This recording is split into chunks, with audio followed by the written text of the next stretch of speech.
Olá, bom dia. Está começando mais uma edição do Acontece Agora com as principais notícias desta segunda-feira. São 11 horas da manhã pelo horário de Brasília. Vamos aos destaques de hoje. As buscas por sobreviventes na tragédia de Brumadinho, em Minas Gerais, entraram hoje no 4º dia. Até o momento foram confirmadas 60 mortes. Pelo menos 300 pessoas seguem desaparecidas. A barragem da mineradora Vale se rompeu na sexta-feira. Nesta segunda, os militares de Israel começaram a dar apoio aos bombeiros brasileiros com máquinas e equipamentos mais modernos. Eles disseram que a prioridade é procurar pessoas vivas. Desde a madrugada de hoje, foram retomadas as buscas por vítimas e sobreviventes do rompimento de uma barragem da mineradora Vale em Brumadinho, região metropolitana de Belo Horizonte.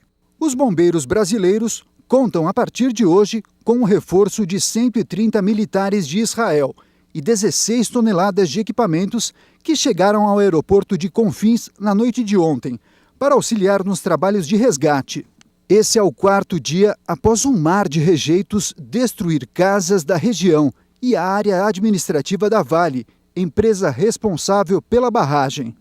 O trabalho dos socorristas para procurar desaparecidos e resgatar corpos é delicado e difícil.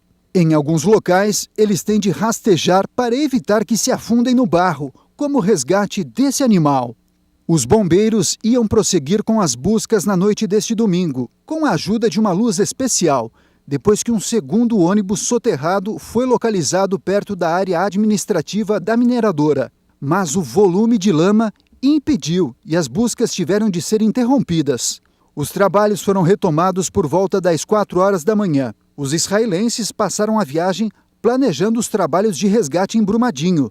Até esse domingo, dos 58 mortos confirmados, 19 foram identificados. 192 pessoas foram resgatadas com vida e entre as 305 pessoas desaparecidas, há moradores locais e funcionários da Vale. Familiares de desaparecidos continuam buscando informações no IML de Belo Horizonte. Uma força-tarefa foi formada, mas a identificação dos corpos é um trabalho difícil.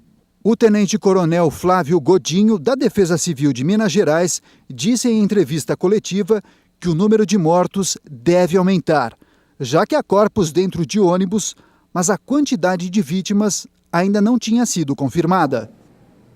E o presidente Jair Bolsonaro está sendo submetido agora pela manhã a uma cirurgia para a retirada da bolsa de colostomia. Os médicos poderão optar por 2 procedimentos. O presidente deve ficar internado por 10 dias e vai despachar do próprio hospital Albert Einstein, em São Paulo. Bolsonaro voou de Brasília a Congonhas, acompanhado de vários de seus ministros, a mulher Michele e o filho Eduardo. De lá foi levado de comboio sob forte proteção policial ao Hospital Albert Einstein. O presidente fez exames preparatórios ainda neste domingo. No sábado, o seu porta-voz, Otávio Santana do Rego Barros, explicou que o presidente será operado às 6 horas da manhã e deve ficar em repouso por 48 horas. Neste período, ele será substituído pelo vice-presidente, o general Hamilton Mourão, que já assumiu o cargo interinamente durante a viagem de Bolsonaro ao Fórum de Davos, entre os dias 21 e 24. Bolsonaro, de 63 anos, deve permanecer na capital paulista por até 10 dias. O presidente foi esfaqueado durante a campanha eleitoral no dia 6 de setembro em Juiz de Fora. O agressor, Adélio Bispo de Oliveira, foi detido. Agora vamos mudar um pouquinho de assunto e conferir a previsão do tempo completa para todo o país. O sistema de alta pressão vai influenciar o leste e norte de São Paulo, sul de Minas Gerais, Grande Belo Horizonte e litoral do Rio de Janeiro nesta segunda-feira. Não chove nestas áreas. O tempo também fica firme entre o leste do Piauí e o interior do Rio Grande do Norte e no Rio Grande do Sul. Volta a chover em Roraima, mas ainda de forma isolada. Enquanto isso, o fluxo de umidade espalha áreas de instabilidade entre o oeste de Mato Grosso do Sul e o Acre. Chove a qualquer hora com até moderada intensidade e a temperatura diminui.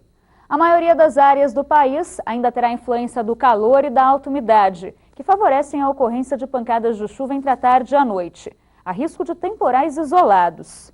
Os ventos que sopram do mar vão aumentar a nebulosidade entre o leste de Alagoas, Sergipe e da Bahia e pode chover de forma frequente.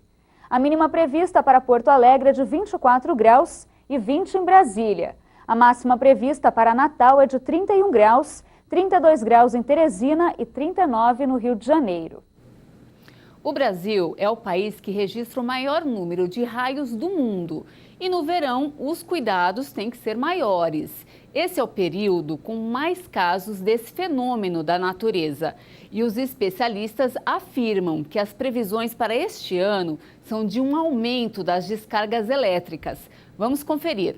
Grande São Paulo, janeiro de 2019.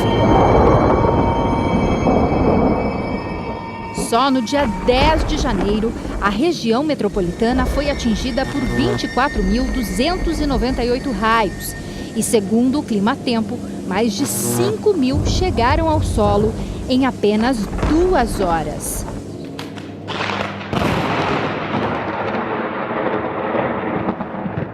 No verão, a incidência de raios é muito maior. Cerca de 80% das descargas elétricas que ocorrem no Brasil são durante essa época do ano. E é nesse período que muitas pessoas saem de férias e ficam ao ar livre, o que aumenta as chances de alguém ser atingido. E foi justamente o que aconteceu no último domingo. Um jovem de 17 anos morreu após um raio acertá-lo em Ilhabela, no litoral norte de São Paulo. Ele e um amigo acampavam quando a barraca deles foi atingida. O menino de 17 anos não resistiu. Já o amigo dele desmaiou, mas foi encontrado pelos bombeiros com vida.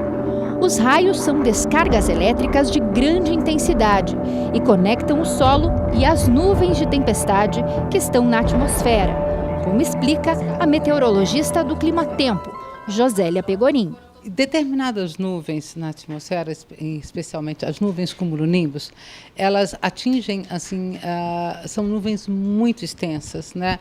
E da sua base até o topo, por exemplo, elas podem atingir aí 12, 13, até 15 quilômetros de altura. Acontece que, nessa altitude, né, uma parte dessa nuvem já está a temperaturas abaixo de 0 grau. E dentro dessa nuvem, então, enorme, num determinado momento, o movimento muito intenso dessas partículas, né, de gelo, de gotas dentro da nuvem, começa a deixar a nuvem eletricamente carregada. Tá? Então, a nuvem, ela vira, a melhor analogia, ela vira uma pilha. De acordo com o Grupo de Eletricidade Atmosférica do Instituto Nacional de Pesquisas Espaciais, entre 2012 e 2017, caíram quase 78 milhões de raios no país.